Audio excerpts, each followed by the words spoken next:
On behalf of Namita Gokhale, William Dalrymple, and all my colleagues at Teamwork Arts, welcome back to JLF's Brave New World, new season, season 3. Our magazine partner for this series is The Week, Journalism with a Human Touch. Our session today, Rebellious Lord, Lord Meghnad Desai in conversation with John Elliott. Lord Desai's latest offering, Rebellious Lord, is an autobiography that is a personal account of a distinguished public man. The journey of his life has been extraordinary by all standards. His unorthodox approach to world economics led to his forming centers of study at the London School of Economics, where he is the Emeritus Professor of Economics and helped to create the Human Development Index, now widely used to quantify development in emerging societies around the world. He entered the British House of Lords in 1991. He has written over 30 books on economics, history, politics, cinema, and his recent publication, Rebellious Lord. He's also written Anamika, a tale of desire set in times of war. In conversation with John Elliott, he discusses his long-awaited autobiography. John Elliott is an author and foreign correspondent, initially with the Financial Times. A new updated edition of his prize-winning book, Implosion, India's Tryst with Reality, reviewing the Narendra Modi years, has recently been republished. He writes a blog on South Asia current affairs called Riding the Elephant that also appears on the website of Asia Sentinel in Hong Kong. To remember that all our sessions that have been broadcast till now are available on our Facebook page, JLF Litfest, and on our YouTube channel, Jaipur Litfest JLF, including those from the recently concluded JLF North America editions of Boulder, Houston, Toronto, and New York. Please do remember to ask questions and comment by typing it into the comment section, and we will send these on to John and Lord Desai.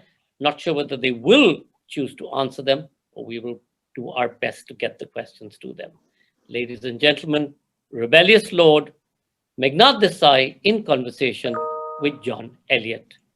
John Elliott, Lord Desai, over to you both. Thank you. Thank you, Sanjoy, and thank you for setting up this session. It's a pleasure to be on a JLF platform again, albeit virtual, with Meghnad Desai. The last time was at the JLF British Library when your book, Rise on a Hill, had just come out, Meghnad. And of course, we were both on a rather more stormy Kashmir session elsewhere in London about a year ago. We've got three main things to discuss. Two of them were mentioned by Sanjoy in his introduction. During our 35 minutes before we open it up to the audience, there's the autobiography of Rebellious Lord, and we'll get round to the rebel bit of that. There's your novel Anamika, which you told me is so full of sex and violence that it may not be suitable for much analysis on such a discrete platform as this. And then there's your resignation from the Labour Party after 50 years, which has rather conveniently come out at the same time as the two books.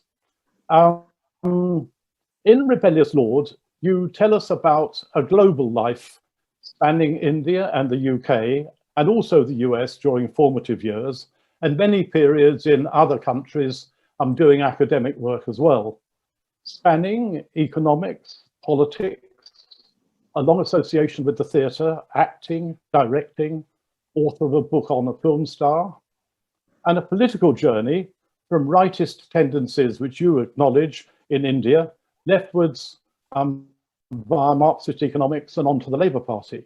And you list the family, the LSE and the Labour Party as the primary anchors, the primary things in your life.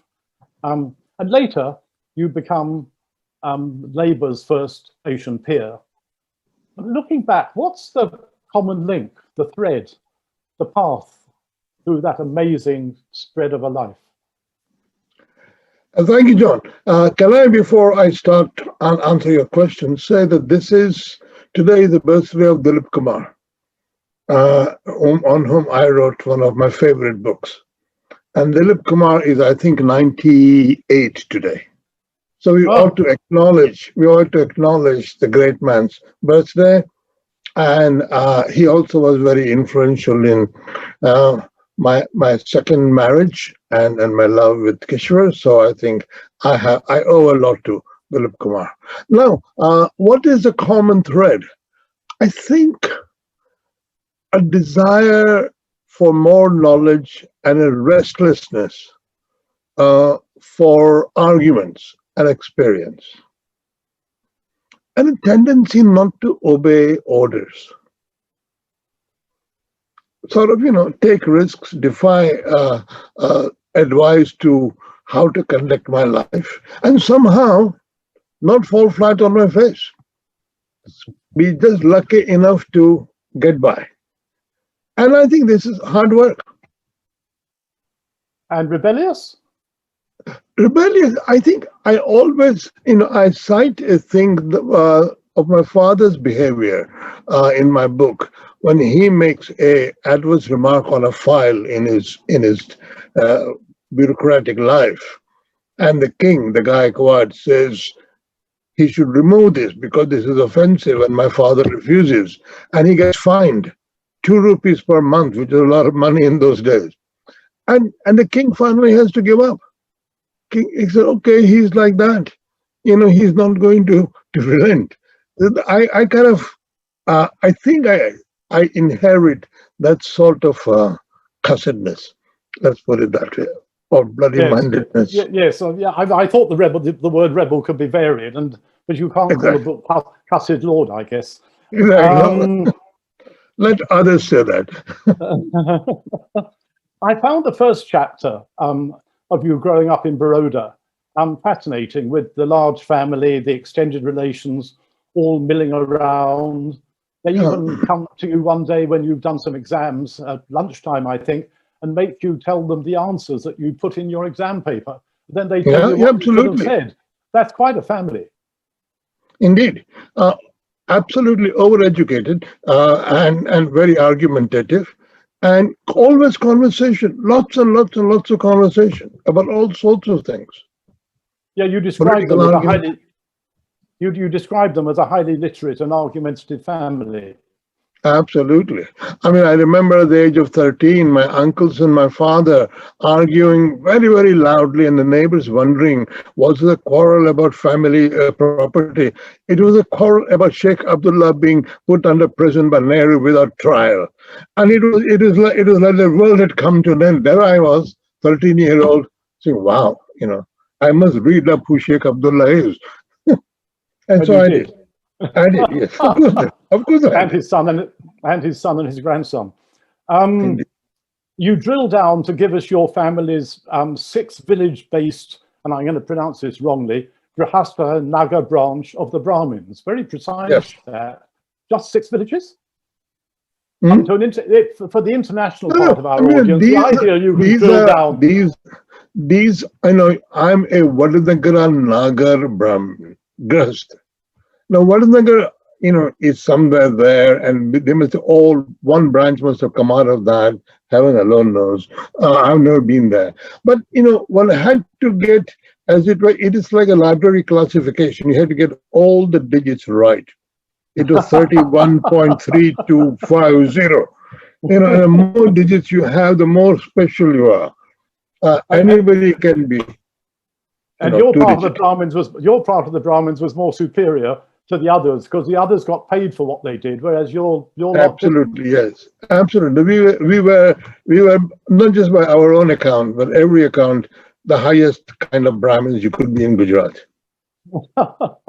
And then your family was slightly privileged, and given the times, you had Life with Brook Bond Tea, Gillette razor blades, and the Times of India daily. That was my father spending things on what he wanted, not necessarily that we were rich and could afford it, but to get the Times of India. And to get the Times of India, the only house beside the palace to get the Times of India in Baroda was a privilege. I only gathered that many years later when my old brother told me. But this was my father. He was like that. He wanted to read only the Times of India.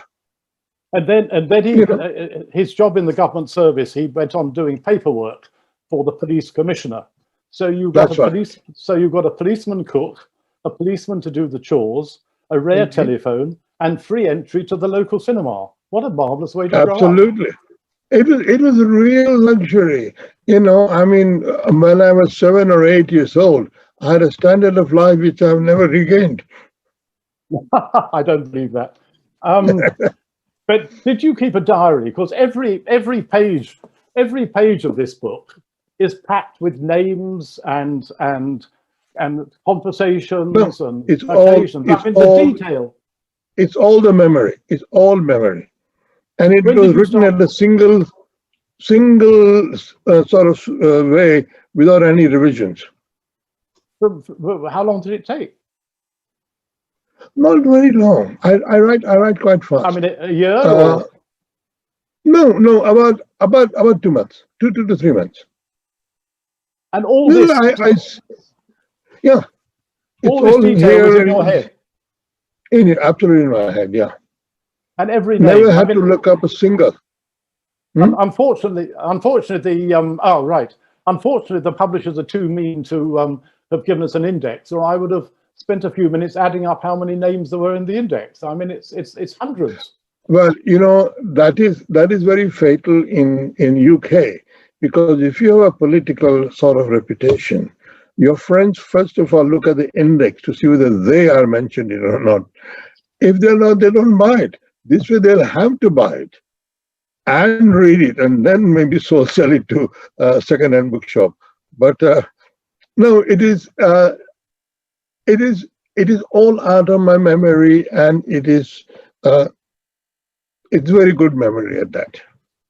Yeah, well, I saw a former senior Conservative cabinet minister in the local bookshop just before the shutdown, and he had a new book which had just come out on current affairs, and he was going through the index and then looking at the pages. So he was, and he didn't buy the book. I stood back. He knows me, so I stood well in the background and watched this, and eventually he walked away without buying the book. There you are. There you are. If you are writing a book on British politics, mention all of them.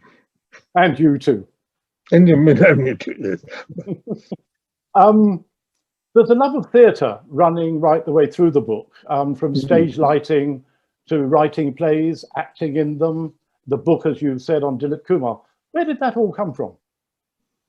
Well, that I don't know where that came from, but I guess sort of self-regard more than that. But I somehow wanted to. When I was in school, I staged this thing from a novel, chapter of a novel. I just took over, and somehow I must have had it in me. I wanted to direct a play, I wanted to create something, and from then on, see what the thing was. I was the youngest in every group in school and college I have been through, and so I somehow got more hearing, partly because I was the youngest, and they all also thought I was terribly bookish. So I had read books they had not read, so I was slightly intimidating from that point of view, especially to my professors. I was going to come on to that in a moment, but you start off doing some stage lighting, and the last minute dramas of that day, when everything appeared to be going wrong, you said taught you to think of every current crisis from the point of view of the future, when the triviality of the crisis would become clear. I wonder what Narendra Modi and Boris Johnson would be saying about that this week, with their farmers and their European problems. But without getting into all that, that was just a side remark. Do you still think that about crises? That if you look at tomorrow, then it'll. Yes, absolutely. I mean, it's a very helpful habit to have acquired. It really has helped me, because in the middle of sort of the political crisis, whatever it was. You see, when I went abroad at 21, I had a very un-Indian life, because in India, wherever you are, there are helpful uncles and aunts, and you can always run to. They'll solve your problems, and I had to solve all my own problems. And that habit of looking at today from tomorrow's angle has been very, very helpful. So in the middle of the worst crisis, I can be very calm and say, okay, this is going on, but tomorrow is another day. I've always taken the one about crisis being an opportunity, which I think is a Chinese origin. I'm not quite sure. Yeah, Yes, indeed. No, it's a crisis from tomorrow's angle is not a crisis, which is Yeah. a nice. So you can be very calm in the middle of this, and you can take it all in. And of course, people don't know you are calm. So they are more agitated than you are. So it's a great advantage. Great advantage. Going back to what you were saying about you being young academically, you didn't do well, as you admit to begin with. You didn't get the high grades and the first that your family thought you should have got. But then you did an MA age 20, which is amazing in Bombay, as it then was. And then in Pennsylvania, you did a PhD, dissertations, and 12 courses in a record 21 months. Yes. Again, lucky. In a sense, one of the things about my going abroad and doing this, especially because I went there without any mathematics, I suddenly saw that here is an opportunity to learn something very difficult, very new, but being taught by a master of the subject. So neglect the standard subjects. Don't worry about grades in that. I had to get B plus or better. I said, okay, I don't really want about A and so on. What I'm learning is much more important than grades. So that, and as I recount, is surprised because even my supervisor, when he taught me a course, he thought I would challenge the B grade he had given me. I said, thank you very much. I got other things to do. So That's that kind of. Sorry? So that kind of, I guess, obtuseness or, willingness to take a different path was very helpful. And especially when I was on my own, I had to do something. In India, I was too given to not giving the standard answer. In India, you have to give the standard answer to a question. Otherwise, they don't want to listen to you. And so, if you don't give that, they don't grade you. Whereas in America, they actually appreciated that I gave an answer out of the standard box, and they thought that's interesting. Where did you read that? And that was the way I was rewarded. And I wish in India more people would learn from the example I gave you and encourage students with slightly, awkward kind of mental equipment or originality. I was going to say that focusing on learning rather than grades is rather un-Indian, isn't it? Absolutely.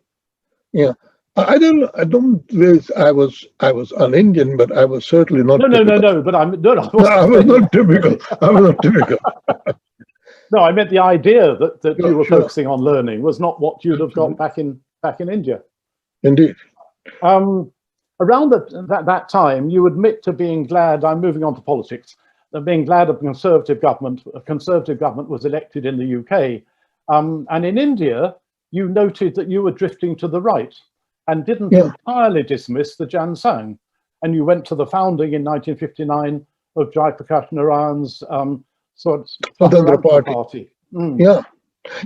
It is very interesting. I was following the British news and what Macmillan was doing. I was reading The Economist every week because it was in our library, and I knew about Macmillan fighting the 1959 election and so on. And so when he won, I remember being very happy that Macmillan had won the election. I probably changed my mind after I got to UK, but that's another matter. But no, it was very much my view that I was, Bombay was not very much a hotbed of socialism or communism in those days, at least Bombay University. So no, yes, I was on the right of the spectrum. And I don't mind saying that because people say, how can you be saying like that? And now you're a Trotskyite, and then you're like Modi. How can you be like? I said, I'm me, for God's sake. Where is the consistency? I'm the consistency. I don't think you were actually ever a Trotskyist, though you were surrounded by them. No, I was never a Trotskyist. No, I was surrounded by them. I've never been a Leninist of any kind. I'm also a very peculiar Marxist. I'm a very peculiar Marxist. So anyway. You were radicalized, I guess, in the US during your time at Pennsylvania and at Berkeley, and you joined picket lines. I'm not sure if this was the first demonstration you ever did, You joined Yes. picket lines outside a non-black supermarket. Yeah, no, that is the supermarket was very near where I lived, and I joined. Although, as I say, I could have been thrown out of the country for breaking the law.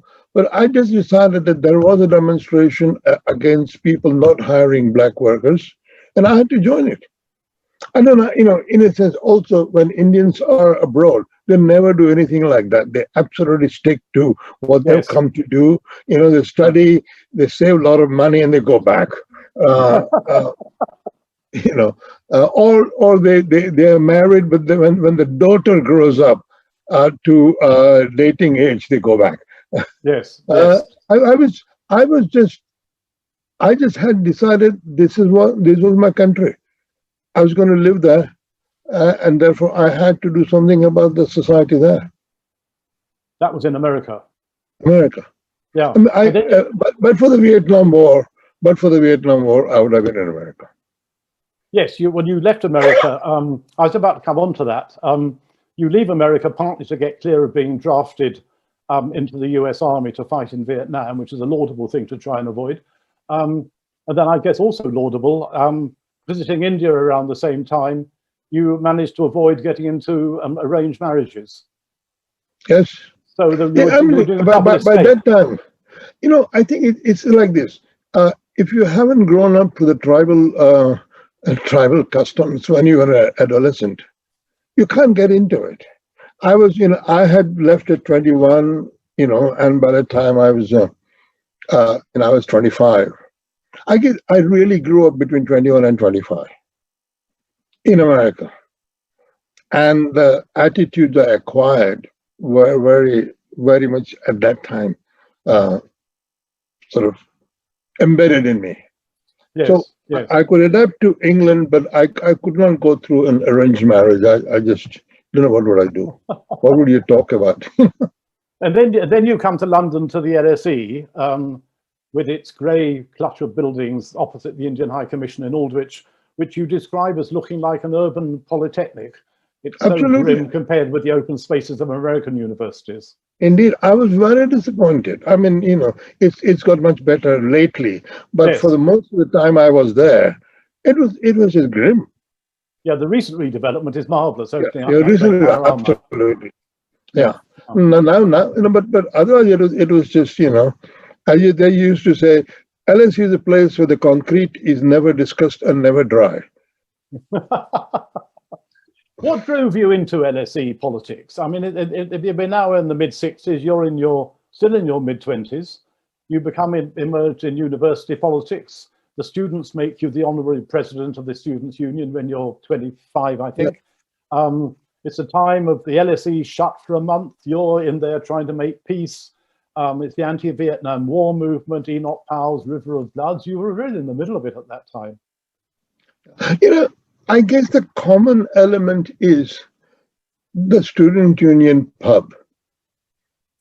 Seriously, because you would meet students and academics would be in the same place, which would never happen in India, you see, or even in America. Right. I would say it would be difficult.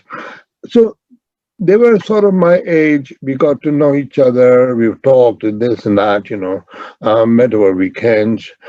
And so I was much closer to students at LSE when I got there than I would have been in any other surrounding, especially in the Indian surroundings, because in India, the staff was separately from students and so on. And I felt like them. I should really have graduated 5 years later.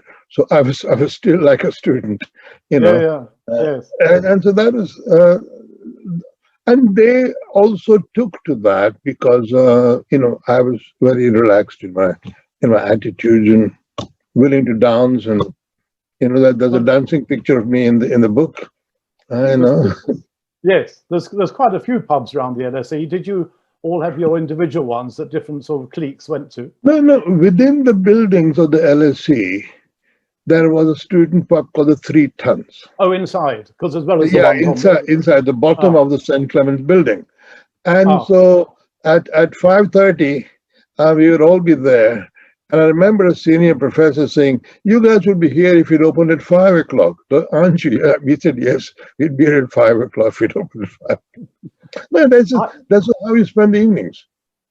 I've always avoided economics as much as I can, and I didn't realize you could get immersed in such enriching subjects as why milk was more expensive in California than other states, which you did when you were in America. You wanted to do the competitiveness of Californian wines. Again, scarcely an academic subject, but you made it. But moving on quickly, you then, I was amazed to see, studied in depth 3 14th century harvest failures,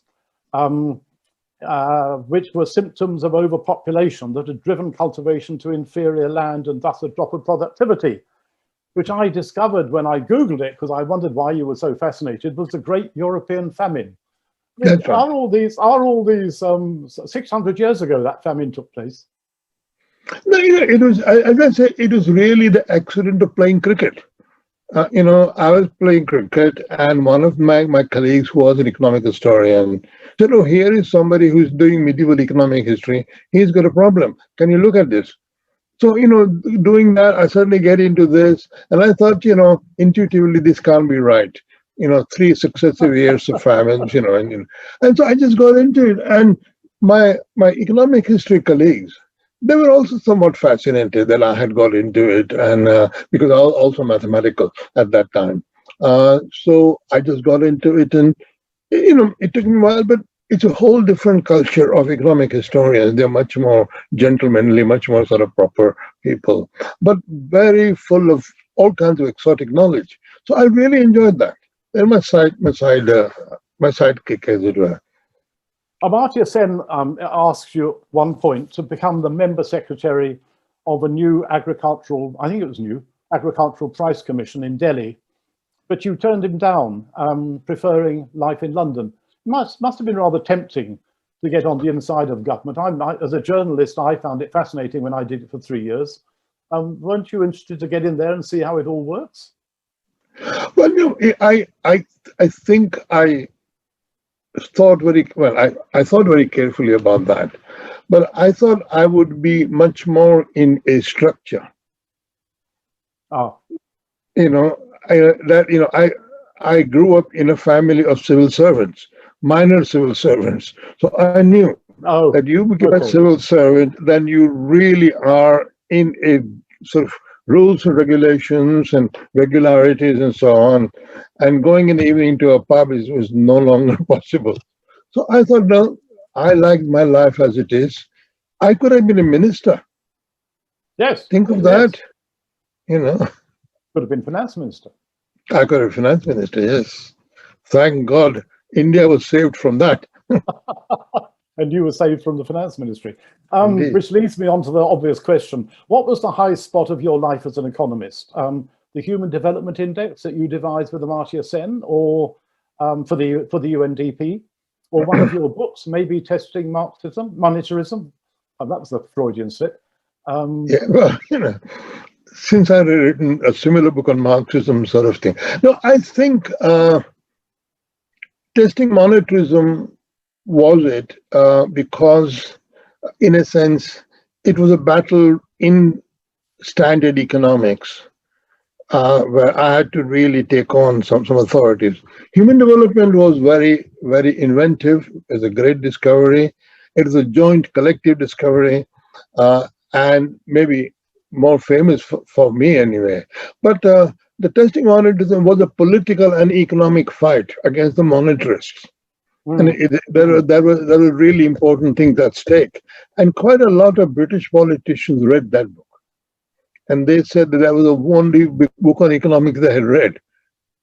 Because at that time we were fighting for Keynes against monetarists, and I had sort of a systematic approach to it, very non-political, very academic, but written in a way that people could understand. So it is also a test of my writing ability. And I'm very proud of that. Not that it's been reissued lately, but yes, I think Testing Monetarism is my greatest book.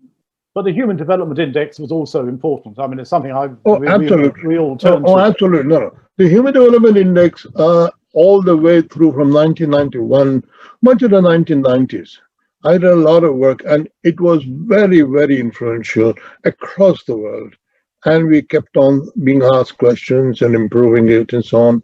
And I think it changed the whole sort of conversation about development. It is just about, it's completely, and it's still mistakenly called the happiness index. It's not the happiness index, but it is the human development index. And no, I think it is also good to be working with some very, very exciting people, is in a team. And of course, Amartya Sen, yeah. We're getting through our time, so I'm going to skip a couple more questions on economics and move on to the Labour Party. You joined in 1970-71 because you decided you wanted to be involved in politics as well as in economics. And politically, you felt the LSE student stuff, agitation had reached a dead end, and you'd moved leftwards, still a believer in Marxist economics, but you wanted the Labour Party to be a gradual reformer. You saw the Labour Party as being gradually reformist. Social democratic government, best for the UK. Have we got that?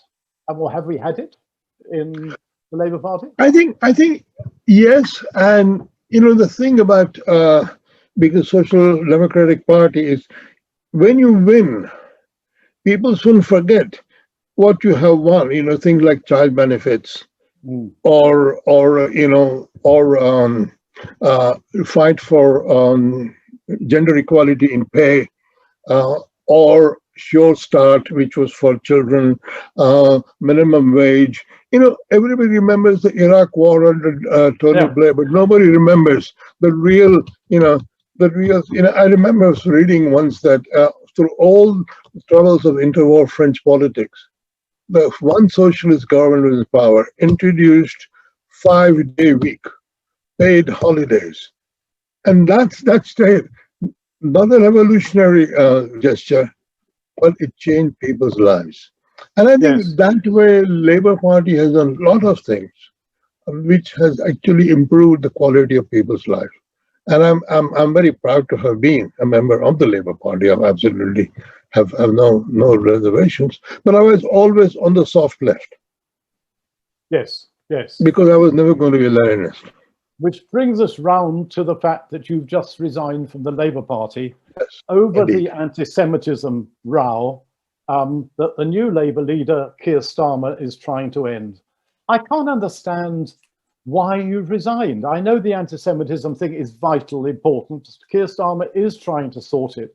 But surely now is the time when the new leader, Keir Starmer, needs your support. Surely you can't leave. You can't let the anti-Semitism thing drag down the future of the party. Surely. It was very embarrassing, almost shameful for 5 years. Yes. I really was almost like squirming, but I thought, no. It was when Jeremy Corbyn, who's a friend of mine, I've known Jeremy for ages, when he was readmitted to the party, after dismissing the anti-Semitism remark. This was very recently. Very recently. That's what I designed. So the National Executive... After the National Executive Committee readmitted him. He was suspended for a while, then he was readmitted 19 days later. But Keir Starmer did not give him the whip back, so he's not in the he hasn't got the Labour whip. No, he's only not for 3 months. But I also said that one thing we knew about Jeremy Corbyn is even when he had a whip, he never obeyed it. So it's the most irrelevant. It's the most irrelevant punishment that I know of to give on Jeremy Corbyn. No, maybe there are other things. I was very unhappy about the whole Brexit matter. Although I'm a Remainer, I think the country wants to be Brexit. The country should be Brexit. No, I think it is a hasty decision. Maybe I'm being rebellious, but it sounded. I made it very suddenly. I made it within 12 hours, and I was requested by many good people in the Labour Party. Why was I doing this and so on? I said, done it. I'm out. I will wait till it really, really achieves to get rid of anti-Semitism. And I've done the previous fight against the hard left. I'm not doing another. You think he can win? I don't know. Okay, let's move on to something lighter. Okay.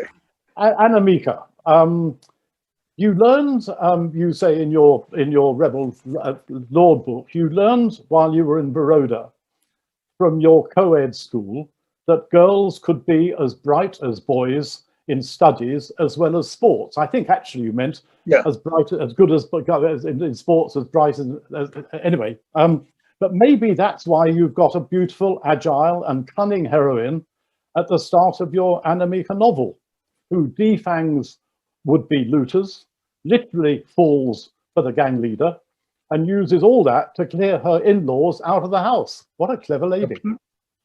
Yes. Well, you see, So tell us about the book. How have you managed to write this? Yeah, Anamika is something which took me about 6-7 years to write. I mean, not all the time, but off and on. It was really to sort of the proposition is that no one can possess another person without consent. You know, and physical possession is not possession. And I mean, basically, all the women characters in the book are all clever. The men are confused and kind of, but the older men are better, but the younger men are all sort of brave and fighting but confused.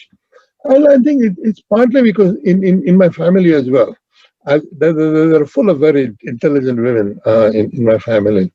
And I wanted to show basically that you could be a clever, beautiful woman, young, but fully in control, be strategically thinking as to, because there she is. She's really on one way helpless because her husband is paraplegic. He can't fight for her. Her in-laws have decided basically that they have to more or less rape her to get their grandchild. But they had decided to, yes. I say that. So there she is. And of course, outside there is anarchy.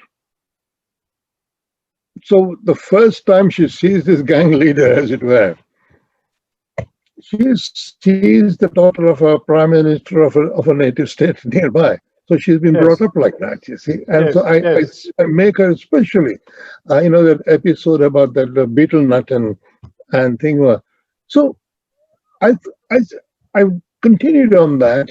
Perfectly normal, beautiful woman who deeply loves her husband, but there are more than one ways, and she succeeds. And of course, with the contrast was this other woman in the Zanana, this woman from Georgia, as it were, Abkhazia. With a crucifix. With the Christian cross, who basically realizes that everybody around her is stupid and she's the most intelligent woman going. So why does she take advantage of? She should use her mind, not her body. And so I enjoyed writing that, and it was great fun. I mean, it took me some time to get it all right, but no. It flows beautifully. Tell us about the historical context and also the geography. Yeah, the historical context is basically after Aurangzeb dies in 1707. For the next 50 years, there is chaos. The next 150 years, there's chaos in Delhi, and the Mughal kings come and go. Nobody looking after them. And local states become independent. Local rajas become independent, and there's no longer law and order until sort of early 19th century. The British do. Anyway, so that is called Gardi. That period is called Gardi, anarchy. And so the lack, so when people get murdered and so on, there is no question of who's going to judge. No. People are getting, nobody minds a bit. They just move on. Somebody said, okay, get another king. Where is it? Geography, it is actually Madhya Pradesh, Chambal. The river is Chambal. Oh yes, I yes. call it Shreni, but it is Chambal. I mean, I didn't want to be too specific because, someone says, oh, but, at that time so-and-so was king, and how did you describe? I thought, create a middle of North India, not too far from Delhi, sort of surrounding one Muslim kingdom, another Hindu kingdom. And I enjoy inventing the geography. The river and the east and west and north and south. Yeah, I haven't finished the book yet. I'm about a third of the way through. You're not finished book. Yeah, it was great fun writing. I have one more novel coming out. Sorry? Similarly soft porn?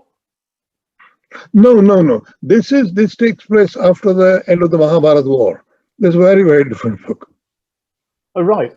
Because there's one or two. But we can't discuss that. That's for the next JLF. There is some soft porn in this. Soft? Yes. Well, yes, it is. I love writing about sex.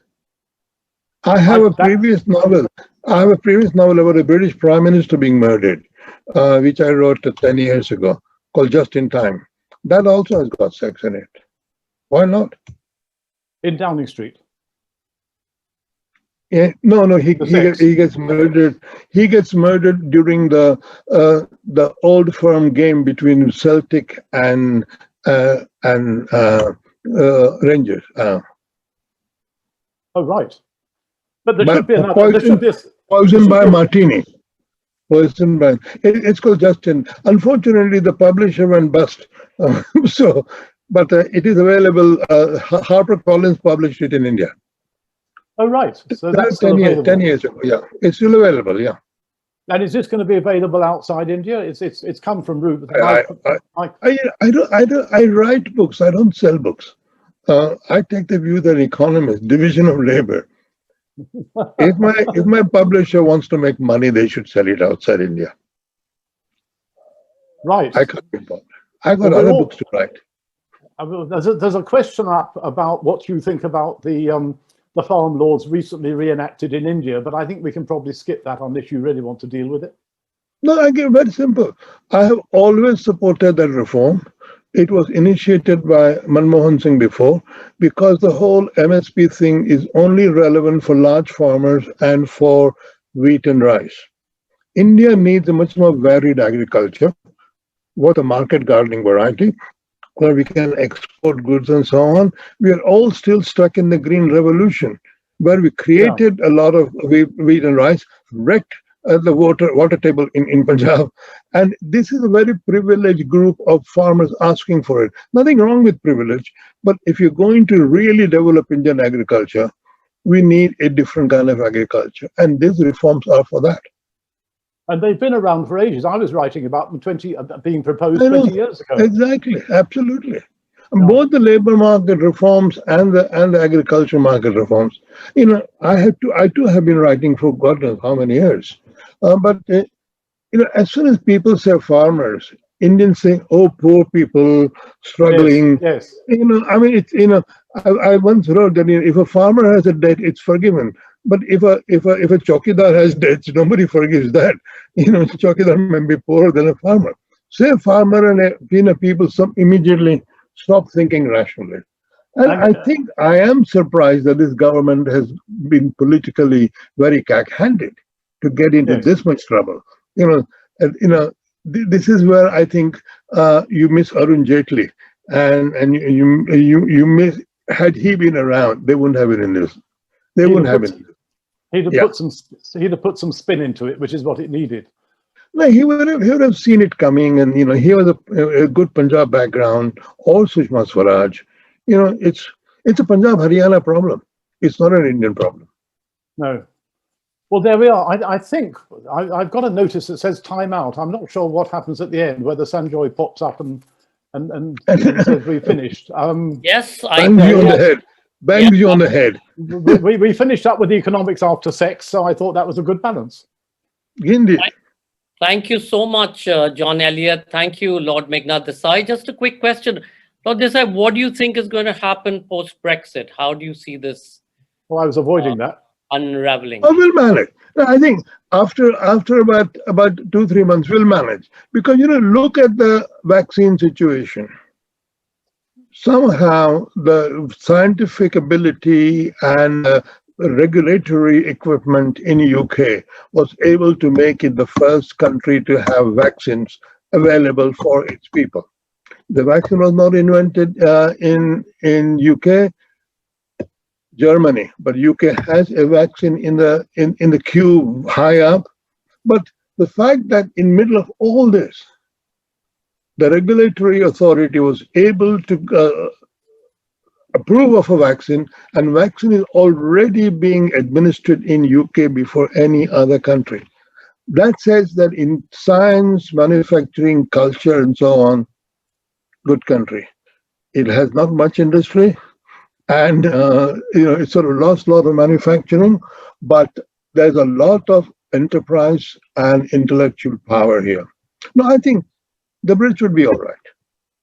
Eventually, Thank you. but On not that happy quickly. note, the Brits will be all right. There's a lot of enterprise, and certainly in culture and the arts and innovation, this is still a place to go to. Thank you, Lord Desai. Thank you, John. I wish Thank we you, could have had you here in person, but inshallah, maybe in 2021 or 2022, we will welcome you back to a live program at the Jaipur Literature Festival. Thank you all for watching. Well, Please log back on for our next session, What We Carry. Maya Shanbag Lang in conversation with Supriya Dravid, the mother-daughter relationship and one of the most fundamental of relationships. In her book, What We Carry, a memoir, Maya Shanbag Lang examines what happens when we are forced to question the very veracity of what we always assumed to be true. In conversation with Supriya Dravid, and that's at 8:30 p.m. Indian Standard Time, 3 p.m. GMT, 10 a.m. Eastern Standard Time. See you soon.